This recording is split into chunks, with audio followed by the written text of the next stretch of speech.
Hi అండి. ఈరోజు tasty and సింపుల్గా క్యారెట్ ఎగ్ ఫ్రై చేసుకుందాం. ఫస్ట్ అయితే 3 మిర్చి అండ్ 3 క్యారెట్స్ని ఇలా కట్ చేసి పక్కన పెట్టుకొని ఫ్రై చేసుకోవాలి. అలాగే క్యారెట్స్ని ఇలాగ తురుము కింద చేసుకొని ఫ్రై చేసుకోవాలన్నమాట.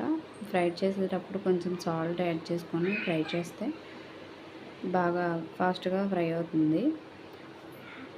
ఇప్పుడు దీంట్లో ఉన్న పచ్చివాసన అంతా పోయేలాగా ఒక 5 to 10 మినిట్స్ ఫ్రై చేసుకుంటే సరిపోతుంది. ఆ తర్వాత కొంచెం పసుపు యాడ్ చేసుకొని ఫ్రై చేసిన తర్వాత మొత్తం అంతా ఫ్రై అయిన తర్వాత పచ్చివాసన పోయింది అని తెలిసిన తర్వాత 2 గుడ్లు తీసుకొని ఆ 2 గుడ్లని దీంట్లో పగలగొట్టి ఉప్పు కారం పసుపు సరిపడగా చూసుకొని వేసుకొని మిక్స్ చేసుకోవాలి. బాగా మిక్స్ అయిన తర్వాత ఒక 5 మినిట్స్ అట్లా ఉంచి లాస్ట్లో కొంచెం గరం మసాలా అండ్ అలాగే టేస్ట్ కోసం కొంచెం చికెన్ మసాలా కొత్తిమీర కరివేపాకు వేసుకొని ఒక 5 మినిట్స్ అట్లా ఉంచేసి తీసేయడమే.